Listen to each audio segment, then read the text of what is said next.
Hello, good morning, and welcome to today's webinar from Clicky. So today's a little bit different. Whereas the previous webinars we had one person speaking, today we've actually got three of us. So the topic we're going to look at today, which we'll obviously introduce in a second, is how and why you should be optimizing landing pages all year round. So in terms of who's presenting, we'll just quickly go one by one. Hi, so I'm Bethany. I'm the Natural Search Executive here at Clicky. Just a bit of background, been here for about 2.5 years now, and yeah, there's been a lot of changes in SEO over the past few years, which I'll discuss in the slides, but yeah, that's me. Hi, I'm Andy. I work as a PPC specialist, covering paid search and paid social media. What I've brought to the company is optimizing the landing pages to make sure that they're performing well on Google Ads, especially when we're talking about paid traffic. Hello, I'm Rhodri. So I'm a digital strategy specialist here at Clicky. So I work within the strategy and insights team, probably the newest team we've got here. I've been here about 1.5 years now. So in terms of our team, essentially we kind of look at wider strategy for clients.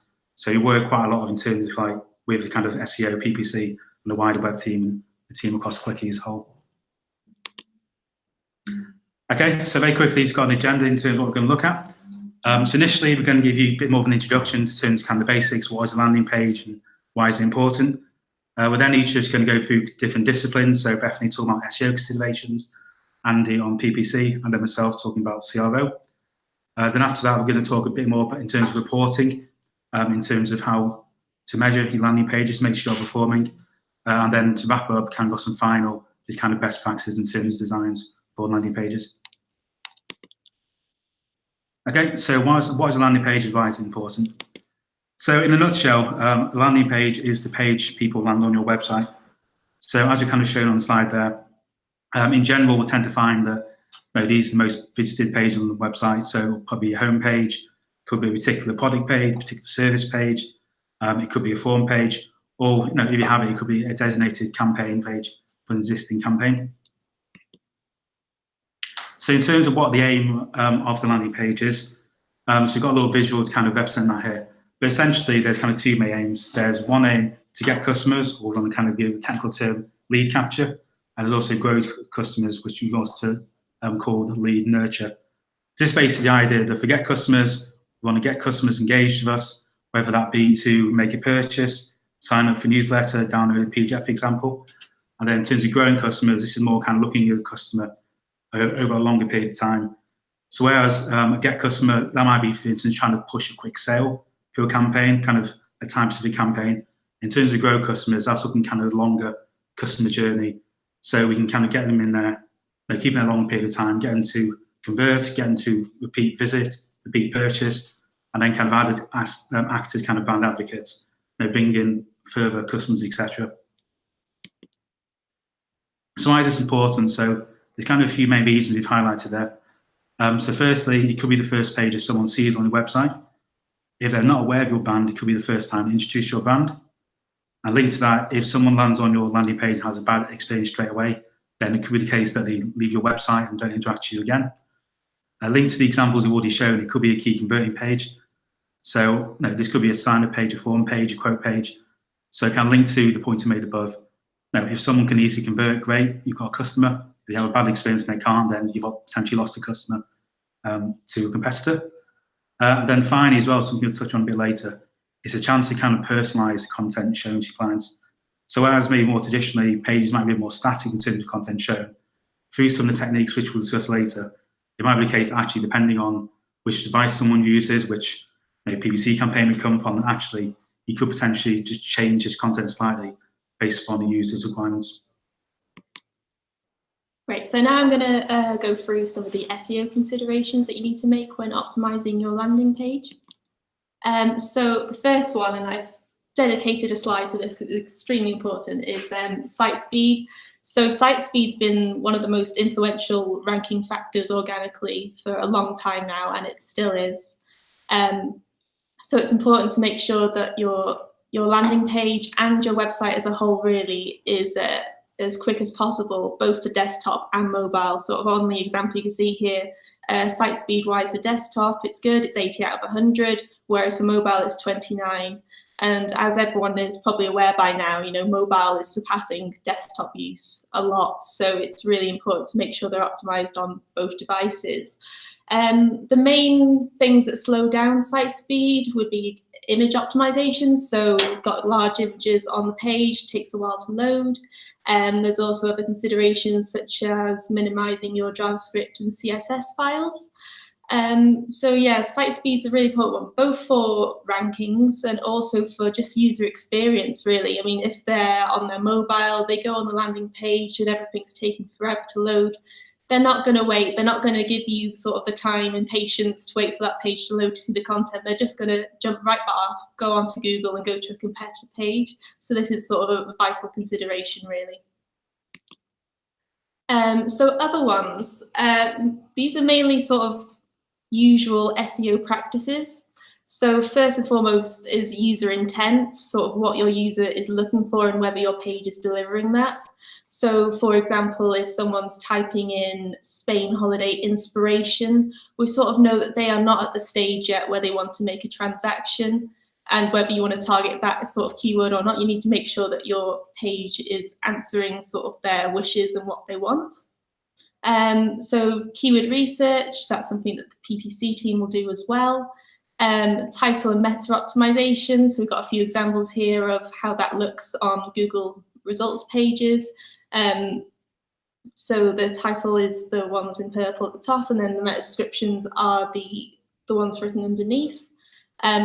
Also, it's important to make sure your content is answering the user intent, because sometimes Google will pull in the content on that page as opposed to the meta description, so you've got to be careful with that. H1 tag optimization, so this is essentially, for those who don't know, is the title you'll see when you actually go on the page. So it's important that that's optimized, that that's showing the user that they've landed on the right page for what they want, and also that it's targeting the right keywords. And then also making sure that your content itself is targeting those keywords as well. Another thing to consider when looking at the content is the quality and length. So recently in SEO, we've had a couple of algorithm updates. So these are essentially changes in the way that Google determines what should rank first and what shouldn't. So we sort of use the EAT here to help us with that. So that's showing expertise, authority, and trust, because Google really values those signals and will rank pages higher for that. Other ones is, and I think I've said this before, but the website needs to be optimized as a whole. It's not good enough to just have one really good page if the rest of your website is not up to scratch. You know, users are going to want to flick through different pages, perhaps before making a transaction, for example. And also Google, it does evaluate pages on a page-by-page basis, but it also evaluates it on the website as a whole. So if you've got one page that's optimized really well for site speed, but the rest of the website's really slow, Google's going to know about that, and Google's going to rank your website accordingly to that. So depending on your business, you might want to look at developing a local SEO strategy. A great way to promote your landing page would be by the Google My Business posts. This is something that isn't really picked up a lot that we've seen recently, but it has been around for about a year now. So when you go on your Google My Business account, you can actually post an update. This has been shown to improve rankings for your map listings as well, so it's a really great tool to use. Technical audits. So here at Clicky, we have a technical audit of about 90 or so checkpoints to cover, which looks at crawlability, it looks at HTTPS, it looks at internal linking, it looks at site performance as a whole. So it's really important that you cover all those bases, and again, not just for that page, for the website as a whole. So there's a lot of work behind it, but it really does pay off in terms of rankings and visibility. Brand presence, so this is something that's becoming more and more important.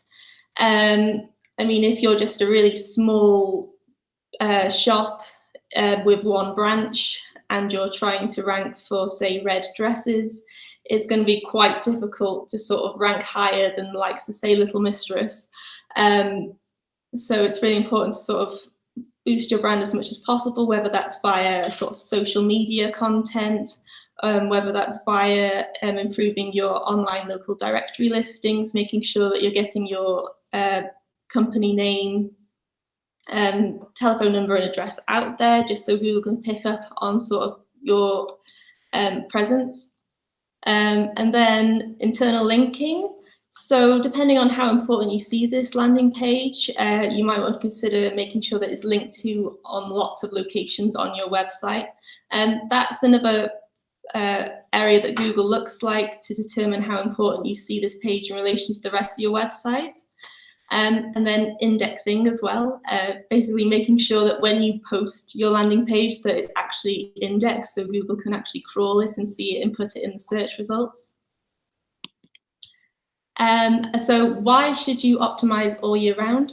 So the results of SEO is a lot of a slower process than what you'd see with the likes of PPC. So as a general rule, we say that we don't tend to see the results of things until about 2 or 3 months afterwards. This is because it's sort of unpredictable of when the Google crawlers are going to come to your website and reevaluate what's on your website and then determine the rankings from that. And also sort of with SEO, it takes a while for the results to show up for users as well. There's seasonal changes in search volumes. So looking at sort of the red dress example, it's probably going to be very popular at times, say at Christmas, when people are looking for something to wear for their work Christmas outing. But it's not going to be so popular, say, around sort of September time when there's not really much of a party season. So that's something you've got to consider, and you've got to sort of try your best to sort of get the keywords that are most popular during those different periods throughout the year. Changes in the way users search. So we've all very aware of the likes of Alexa and OK Google and those sort of devices. So that's really changed the way that people search. A lot more people are searching using voice search now. So the way that we adapt to that is making sure that we're targeting those longer keywords and those more personalized keywords. So instead of, say, someone looking for a bakery, they're no longer just going to type in bakery. They're gonna do a voice search and going to say, sorry, find a bakery near me and things like that. So those are sort of all things that we need to adapt to. Industry updates. So as I said, with the algorithm update, these are continuously happening all the time. There's been changes in sort of local SEO. There's been changes in how Google evaluates content. There's been changes in how Google processes JavaScript, video content, images, that sort of thing. Competitor influences. Keep an eye on your competitors. It might be that they'll see that you've produced this amazing landing page and want to do the same themselves. So you've got to keep an eye on that and sort of react to that information that you get. And keep the content fresh as well. Like, this is a signal to Google that you're not just going to make this page and it's just going to be static. They're not going to know how old it is or whether the information is up to date. But by keeping the content on the page fresh, updating it with new information, Google's going to see, this is a very active page and therefore it should be ranking higher against competitor pages. Okay, now for PPC considerations. With PPC traffic, sometimes the kind of users which click on ads can be quite demanding of websites. After all, they've clicked the very first thing they've seen at the top of the search results. So you want to be ultimately delivering people to a landing page which has the right kind of content. And then the second point here kind of ties in with that. You need to ensure that your landing page addresses the intent behind your target keyword. So similar to what Bethany's just mentioned about how the way people are searching is changing, we're starting to see things like the search terms triggering for our target keywords have things like businesses near me and similar terms that both hint at voice search, but also they may be a specific thing. They may be a certain way down the buying process. They may be only just researching certain products rather than looking to buy there and then. So you need to be considering for each of your keywords and obviously being as detailed as possible with those keywords, that you're sending them to either a product page versus a category page, or if it's for perhaps a larger value prospect or a lead situation, you'd be looking for maybe more informative content to educate the user, potentially to communicate any unique selling points and how your business is different from the competition. Or you could send them directly to a contact form, which would make getting the lead as quick as possible.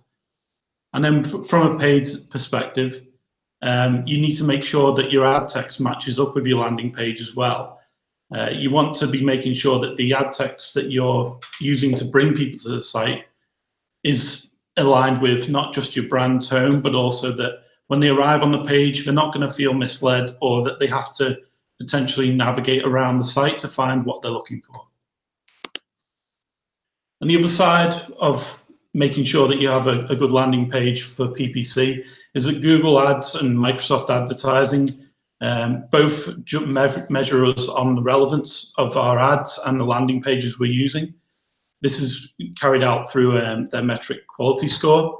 Ideally, you want to be aiming for 9s and 10s out of 10 for quality score. That shows that you're targeting keywords relevant to your business, that you're using ad copy that communicates that effectively and entices people to click on your ad, but also that your landing page provides a good experience. And that leads on to the second point about what a good landing page experience from Google Ads and Microsoft Advertising's perspective. Obviously the keyword usage, but you obviously, just like with SEO, you don't want to be spamming keywords throughout the content. It still needs to be useful. And having those variations that you are potentially targeting via PPC. Pop-ups, everybody generally accepts those as a bad experience. There are some cases where we see some websites using a bit of a delayed pop-up. It can be things like bringing a discount code if people have been considering the product for a while. But one of the main things that we are concerned with, and it also ties in with Rod and his team on strategy and insights, is how easy it is to convert. So if it's lead-based, we want the form up as high up the page as possible and very visible and easy to fill out, because likewise with what we've covered already about desktop and mobile, your website will be moved around and appear differently on a mobile device. So you don't want that form lower down the page as well. You want that in the eye line. And likewise with businesses which are focused on maybe shopping or selling products online, you need to be sending people to the most relevant category or the product. If they're looking for a particular product name, then you want to send them to the product URL. If it's more general and maybe a category, sending them to the category page is going to allow them to make the best decision when they arrive on the site. And then obviously relevance is key with all the parts of quality score we just mentioned, and you want to be sending traffic to the most relevant and specific landing page as possible. And sometimes you may feel that you may not have as many landing pages as you want to service all those different keywords. But what I've just mentioned here in the second and third point is you can think outside the box when it comes to a PPC landing page. We find that quite a lot of clients or other businesses that we've worked with can sometimes have dedicated PPC landing pages that are built only for the PPC audience in mind. So these kind of URLs are not in the main navigation of your main website. They can also be hidden from Google's indexing, so there's not a competition with SEO landing pages. But one of the good things about this is that you can then adopt a different style or take away the main navigation to prevent any kind of distractions where, again, we've got this immediate, more slightly impatient paid traffic. We want to be giving them the most relevant content or way of getting them to either make a purchase or a lead. And then we don't want to distract them. We don't want a chance of them going off to a competitor. So these pages can also have USPs on there. Just a lot of things to really minimize the chance of them moving away. And then it's appreciated that there may be some people who have websites who they do not have like a retained web design or an internal web developer who can build these pages for them. There are tools out there on the market such as Unbounce and Instapage that I've mentioned here, where you can build the pages yourself. It's very easy to use web page builder, which they often include things like content experiments, so you can trial different versions, different wording, even colors, the kind of things which would just make sure that you'll have ultimately a very high performing and high converting landing page. So again, why should you be optimizing your PPC landing pages all year round? Your target audience will always be evolving. So like we've talked about the different ways that search terms are used, the way people are using voice search, you should always be looking to meet their specific needs so that you're sending them to the most relevant landing page, so they're not having to navigate around or be frustrated and try to go on a different competitor site. Secondly, seasonality, again, just like with SEO, but with the nice part of PPC, we can be a lot more immediate and more reactive to things like seasonality. You want to be able to stand out from the crowd. You don't want to have the same message throughout the year. Things like the weather changing around winter or summer are often core reasons for people to change ad copy and landing page copy. But there are also things like events. We've just had Easter and Mother's Day. There are many businesses where you could alter your ad copy and landing page to lean towards those events. It just makes you stand out a bit more. It makes it more aligned with what the users are looking for at that time. And then just like with the unbounce and Instapage points we just mentioned, and Rod will cover more as well, you should always be experimenting. PPC teams or in-house PPC specialists, if they get the time, should always be trialing new terms, new ad copy, different ways of wording things. And Google and Microsoft are always adding additional ad features, different ad types, which you can be including. You could expand into display or video as well. And so ideally, you want a landing page to mirror that kind of always be experimenting behavior, be changing content, move things around, change colors, make calls to actions more prominent. These are all things which you should always be doing all year round, just because chances are your competitors are going to be doing it as well. And then ultimately, the final point here, you're paying for this traffic at the end of the day, so don't get complacent. There's always ways to improve your cost per acquisition, and then also optimizing where you're spending your clients or your internal business's valuable marketing budget as well. If you can make some marginal gains or minimizing the CPCs for some terms by providing a better quality score and a better landing page experience, you're going to get more leads or sales for a lower cost, and the search engines will reward that via the improved quality score as well. Thanks, Andy. Just before I continue, just with a quick housekeeping actually. If kind of during the last couple of sections or the following sections you do have any questions, then feel free to drop in comments supporting this video. Okay, so CRO, for those of you who may not be aware, just a quick recap, stands for conversion rate optimization. So in this case, why is conversion optimization relevant to landing pages? So I've detailed these more on the following slides, but kind of the main relevant points we brought across here are qualified cost efficiency, quicker landing pages amends, more tailored content and user journey, collaborative marketing activity, and getting more conversions. So qualified cost efficiency. So what we basically mean here is that where maybe kind of in the past when designing your landing pages, maybe changes are more subjective and more made on assumptions. For example, this audience will want to see this content, this language will work with them, etc. This call to action button will work for them. So you make those changes, you put the page live, and then actually realize that the page hasn't performed. So where CRO can come in, internally we use Google Optimize tool, obviously as a Google partner, we have kind of access to further reports and advice from them. So we use Google Optimize.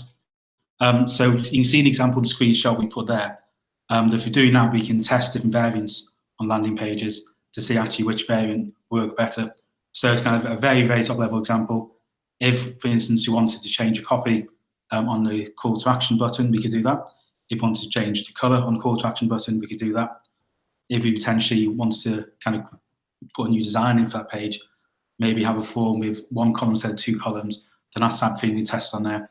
And basically what that means is if we can kind of test that, and as you see from the screenshot examples, they're shown prove that actually this variant will convert better, then that will mean at the end of the day, be more effective landing page, we get more conversions, and hopefully that should actually lower how much it's costing us to get people to convert. So hopefully here I have a quick video, which might not work, might work. That's fine, don't worry. So essentially what this video is showing you is actually using the optimize tool we use, we can actually make changes very, very quickly. So in the video here, it's actually taking me about 50 seconds to go on the page, change some of the copy, and push that variant live. So in terms of why this is a benefit, obviously you need quicker landing pages meant. So if it's for some of your existing pages, depending on kind of time and budget, it might be the case actually I want to make a change quite quickly. So rather than kind of in the past, you may have to speak to your developers, your webmaster, they have to make a change, deploy it, push it live, and that could be quite a long process. Effectively here, if you want a landing page, you want to quickly change some content, you can do it within seconds basically, and kind of put test and variants up quite quickly. So obviously it saves time, it could save development costs as well. So obviously, yeah, that's quite a benefit. So more tailored content and user journey. So basically what I mean here is kind of linking to what Andy's talking about in terms of kind of PPC landing pages and kind of a PPC audience, so to say, is that rather than kind of us saying, okay, there's our landing page, this content is going to work for all the people who can see this page. In reality, that's not the case. Now, as you mentioned there, ideally we want people to see the right message and we want the right audience to see the right content in the right place. So for example here, put some cases of how this might happen. So it could be a case we want to show someone content specific to their location. So for example, if someone's in London, it might be a case we show them an image rate to London or content referring to London. If someone's on a certain device, so for example on mobile, if you think on say desktop, if someone wants to click a call to action, it's actually like a physical mouse click, whereas actually on a mobile tablet it could be a tap. So for instance, a mobile specific call to action could actually just be tap here, for example. Then finally, which I'll cover more on the next slide, we can actually do more in terms of PPC campaigns. So as I just mentioned then, Google Optimize obviously works together nicely with the different Google software we use, and obviously Google Ads in terms of PPC.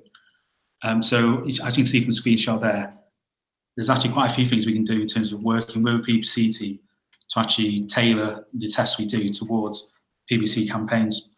So example here, we can see we can actually show a certain version of a page based upon the overall count, the campaign, was essentially more defined as in terms of the ad group the person's used. We would set the keyword someone's used to type in. So for example, we use a clicky website. If someone types in digital marketing agency in Chester, then potentially we could change the content on the homepage so they land and see that particular search term shown as a title. And straight away, it relates to what they've already searched for. We know that's what they're interested in.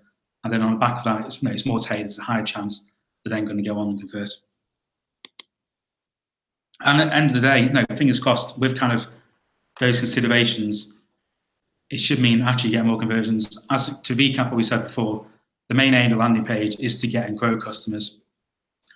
And we think that kind of combining these considerations should help to increase user engagement on the page, increase interactions, and hopefully make sure that we get more conversions and potentially make that customer more of a long-term customer.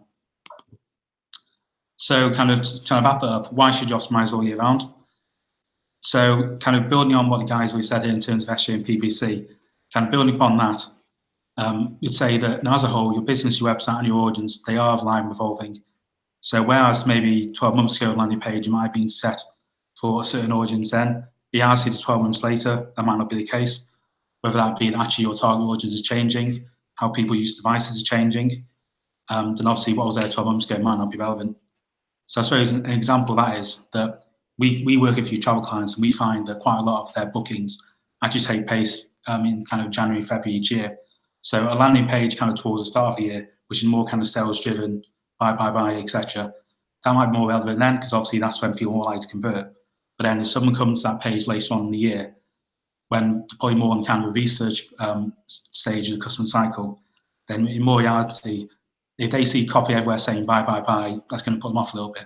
But actually, we can kind of drop stuff in there to potentially encourage them to come back, whether it be download a guide, sign up to our newsletter, something more relevant to kind of nurture them along and encourage kind of future visits, then that'd be more relevant.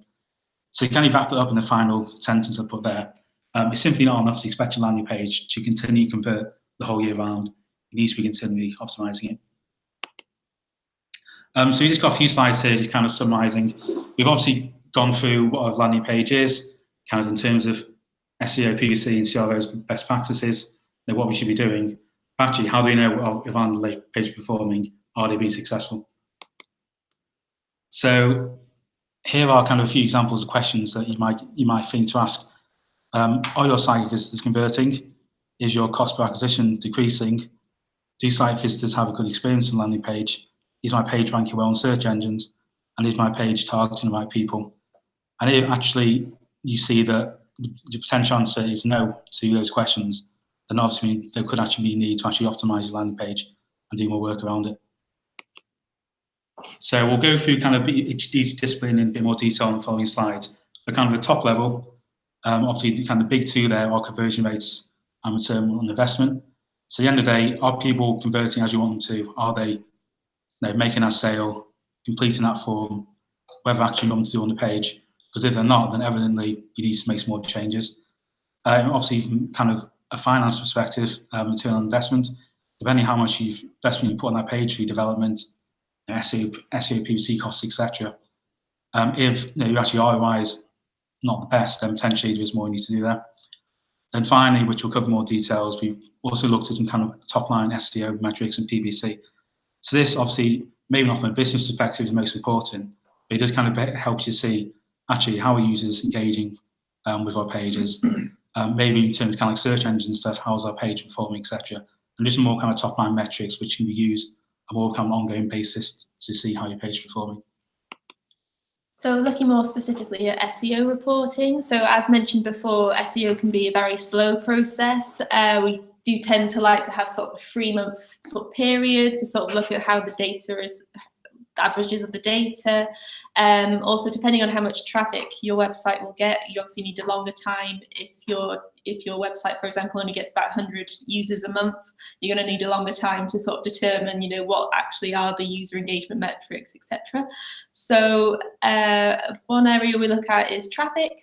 So that's a great indication, are people actually clicking through to the page? How many people are clicking through to the page in comparison to, say, the other pages on your website? Look at rankings for specific keywords. So in the planning process, we will have put together a list of keywords that we want to rank highly for or to be more visible for, and just see sort of what the average position of those keywords are. Organic conversion rate, so that's just looking at the traffic from users who are typing in a search query into Google and getting on the website that way. Bounce rate, are people just going on a landing page and jumping right back off again, or are they going on the landing page and interacting with the content on the site? Average session duration, this will widely depend around the sort of purpose of your landing page and what you want users to do when they get on the page. Say for a more transactional landing page, for something that's quite sort of cheap and cheerful, you wouldn't expect users to spend a lot of time on there. Whereas if it's, say, for a holiday website, you would want your user to spend a lot of time on that page digesting all the information. Another thing we look at is the behavior flow. So we look at where the users would go once they've landed on the page. From that, we can see, whether the pages that they're trying to find after going on this landing page, whether that content can actually be moved onto the landing page itself, just to make the sort of process easier for the user. So those are the main areas that we look at, depending on whether the landing page is brand new or whether it's an existing one. We would compare that data with, say, the previous 3 months or compare it year on year. But then that would give us a good indication of what to do next. Okay, for PPC reporting relating to landing pages, we tend to look at both the platform we're using. So we are using Google Ads as an example here, and then we'll also use Google Analytics, similar to how Bethany and SEO would be looking at the organic side. So within Google Ads platform, we obviously have what we covered before, the quality score, the landing page and experience rating part of that. The screenshot we've got there, we've got some nice above averages. That just shows that we've got things like the keyword being relevant on the landing page, the user experience is positive, there's no banners appearing on there. If you find that you have some keywords which are below average or average, they're the ones which are going to likely drag your quality score down and ultimately mean your ads won't get as much distribution or higher prominent positions in the ad slots. And you'll also actually end up, your CPCs can be higher as a result. So you need to be looking at your quality score, and like we said before, trying to aim for those 9s and 10s where possible. And then obviously a part of that is looking at the landing page experience, making sure that you're always testing new ways of making it easier for the user to convert, and then also just making sure you're as relevant as possible. One other metric within the Google Ads platform and also Google Analytics is the conversion rate as well. If you find that your landing page or the campaigns associated with your landing page start to have either start at a low conversion rate or start to slide down, that's normally a bit of an alarm bell to say that you need to start looking at your landing page, check that it's got a leading proposition compared to competitors, and also just to make sure that your content's still relevant, that you have things like pricing and things like that can factor in as well. But with regards to landing pages, you should be looking at those 3 as a main metric within the Google Ads platform.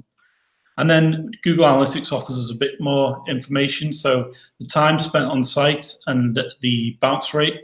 Sometimes time spent on site can be good or bad if it's long or short.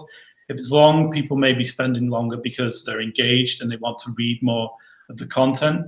They might spend less time because, again, PPC being a bit more impatient kind of traffic, they may find exactly what they want. And in that case, you've hit the goal there. You've got them to the right landing page. So it can depend contextually on the kind of user journey, whether a long or a short time spent on site is good or bad for you. Bounce rate, again, if people arrive and bounce straight back off, then we haven't sent them to the correct landing page. So you should be reviewing whether there are other pages on your site which address this, or whether you need to create new landing pages or edit your current one. And then as an extreme of that, the exit rate is when people leave your site altogether. Bounce rate, I should have mentioned, they could view other pages on your site if they've come in through a different landing page. But the exit rate, people have ultimately left your site. So they may have left because they've not found what they want and start looking at competitors. So you need to be considering both of these rates when you're looking at how well your landing page is performing. And again, that conversion rate figure is also in Google Analytics.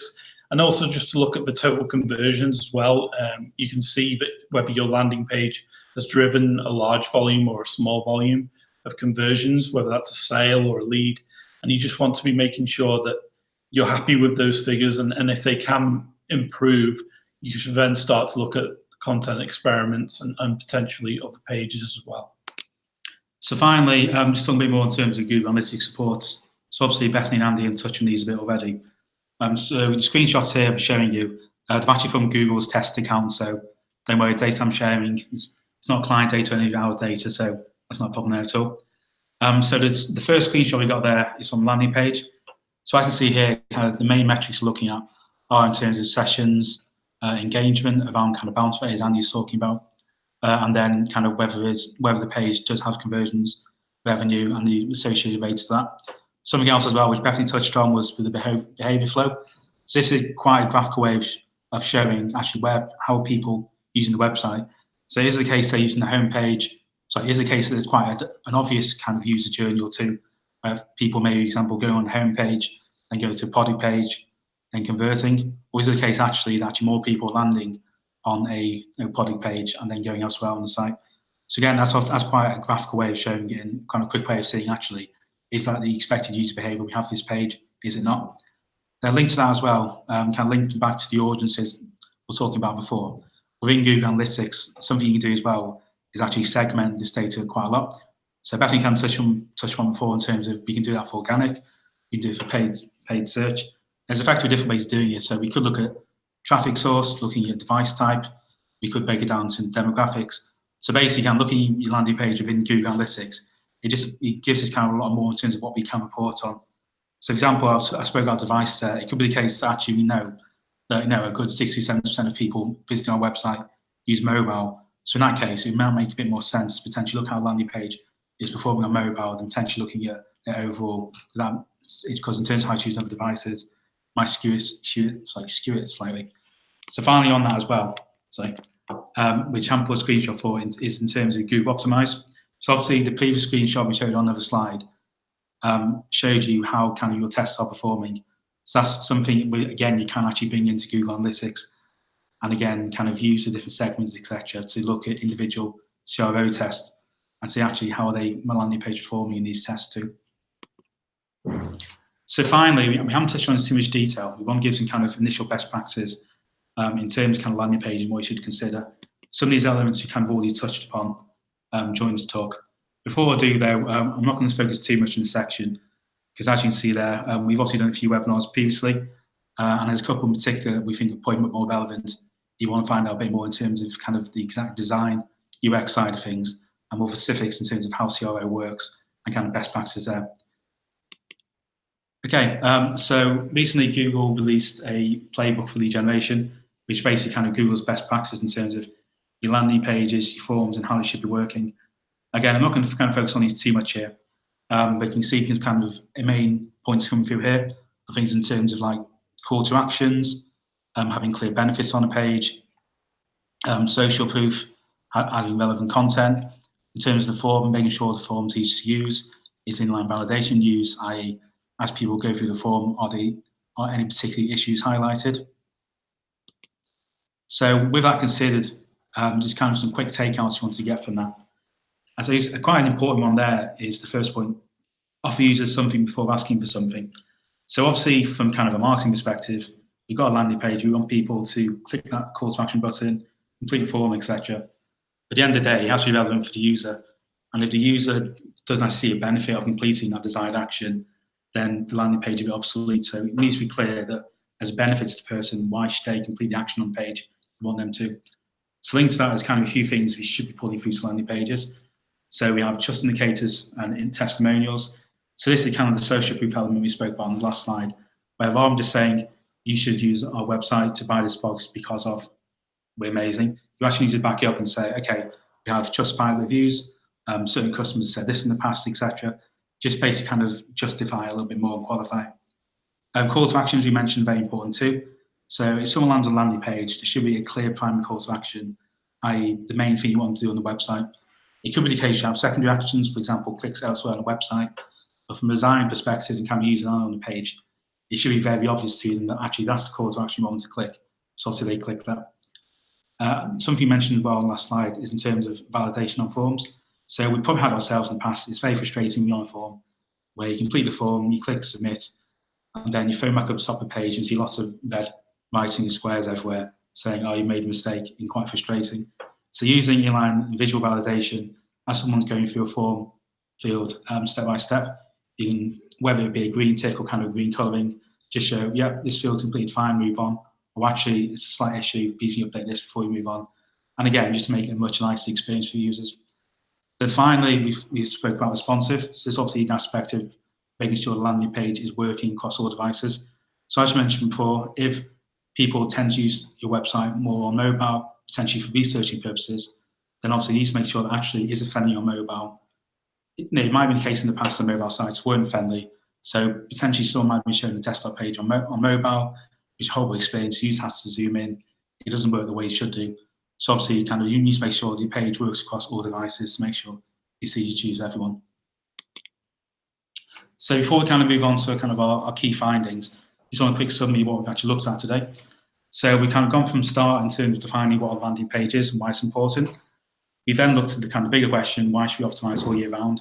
And then looked at the separate considerations for SEO, PPC and CRO. We then touched upon actually how can we check our landing pages are performing, what we deem as success, and then just give a few examples of design best practices. As I mentioned before, I'd probably recommend that you actually look at our other webinars and YouTube channel, as they'll give you a bit more in-depth and kind of logic behind some recommendations there. So finally, we have our big three findings for each of us, we'll just kind of summarize. Yeah, so the main one for me, which I've brought up a couple of times, is to optimize the entire website, not just the landing page. You can't expect to have good rankings if you've got this amazing landing page, but the rest of the website hasn't been touched in about sort of 5 or 6 years. So you've really got to consider the website experience as a whole and not just by one page. From paid or in general, we just want to make sure that you're always serving up the most relevant page for your paid keywords, and to always be testing possible landing pages on your site. So whether that's new or recycling existing landing pages, just to be always testing to see if you can make some marginal gains. Then kind of a CRO perspective, I think important thing for me is the idea of kind of more personalized content and the tailored user journey. So I think this is basically based on the idea that rather than just say this landing page is going to work for everyone, we need to consider actually you do need to adapt it based on, for example, someone's device, their demographics, the traffic source they're coming from, and essentially, what does that audience want from the landing page. So finally, thank you for watching. Hope you found that useful. Over to Nat, do you have any questions? We do. We've got a couple in. So one of them is, how would you prioritise which landing pages to optimise on your website? So I think that will probably depend a lot in terms of your website and what are the objectives. Based on previous reporting, Google Analytics, obviously which pages are your most popular. So say, for example, you saw that the home page or particular product page are your most popular pages, it'll naturally make more sense to potentially look at converting them. Whereas, for example, if you think, actually, I want to optimize this other landing page, and you actually there's quite a low percentage of people going to that, and it doesn't really relate to kind of your website's objectives and aims, then it's probably not as relevant, to be honest. I think above anything, it sort of applies to most websites, really making sure that the homepage is just completely optimized before anything else. If you can't see a specific page on the rest of your website that you want to draw attention or traffic to, then just the homepage. I mean, users are very likely to go on that landing page and go to the homepage anyway. So it's really important that the homepage is a good representation of what you want to convey to the user. Yeah, I think links out. Obviously, working with the clients we do, I'm looking at Google Analytics supports. Even though clients may love to think that this other page they have on the website is the best page they've got and everyone looks at it, as kind of Bethany's touched upon there, in reality, the homepage is probably going to be one of the most popular pages on the website. So obviously it makes more sense if that's kind of highly converted. As Bethany says, if people go on the homepage and can't find the other pages, then obviously you've got a few issues there. Yeah. And from paid, whatever you're using as your landing page and your ads, whether that is the homepage, a product or a service page, you need to be making sure that for the paid traffic that's coming onto your site, that they're able to achieve their goal as soon as possible. Because, like I've said countless times, they can be a bit impatient, they may be short on time. So you really just want to focus on the pages where you're going to make your money, whether that's making a purchase add to basket or filling out a form. And just one more question. So how often would you recommend to check the performance of your key landing pages? So there's different ways to look at this. I think depending on kind of website, what you need to do, I think there's two options. There's kind of month on month and year on year. I think particularly with organic search, Bethany has more thoughts on this. It's obviously been more kind of a longer process. So rather than checking month on month and saying after a month, actually nothing's changed, it's way more realistic to look at that maybe 6 months, a year down the line. In terms of PPC, again, Andy might have some more thoughts on this. But because obviously that's kind of more action-based and kind of getting traffic and conversions done quicker, then potentially that is more kind of a month on month. Or depending on the campaign, for example, you might have a sales period for like, say, a week or 2 weeks, then potentially you are putting on a week-on-week basis. Yeah, again, it kind of ties into whether your business is affected by seasonality or, so whilst you should be doing these experiments all the time sort of thing, you need to also bear in mind any kind of seasonal changes, or it could be a new product launch, new service. They're the times when you need to be looking at your landing pages and just seeing if you make any slight changes or improve the relevance for the kind of terms you're targeting via paid, but also, as all three of us have mentioned, the user experience as well. Yeah, so from an SEO perspective, obviously it does take a longer amount of time. It's sort of a bit of a waiting game for the crawlers from Google or Bing, etc., to sort of have a look at your page and notice the changes and therefore rank your page accordingly. It wouldn't really be the best practice to just evaluate the performance over a couple of days after launch and make changes based on that. You've really got to wait for that longer amount of time, get that sort of quantifiable information in order to make informed decisions on how to move forward. So I think linked to the point Andy made there as well. You've obviously mentioned how you can have month-on-month, year-on-year, etc. I think especially in terms of trends, then I think year-on-year is more relevant. So obviously I mentioned an example before how we find that travel clients, they'll tend to get a lot of their traffic conversions in kind of January, February. So in that case, then, if we're potentially comparing, say, performance in February to, say, March, then naturally March probably will perform a bit further lower down the line. You might not have made conversions, much traffic and stuff. So it might look as though things have gone quite badly. In reality, no, that's kind of what we expect. If we then did that on kind of year-to-year comparison, we could see, well, actually, even though we're down month-on-month compared to March last year, we have had more traffic, more conversions, etc. So again, I think it depends on kind of trends in your industry, kind of the aim of the websites, etc. Okay, so I think that's all our questions. Thank you very much for watching, and we'll see you next time. Thank you. Bye. Bye.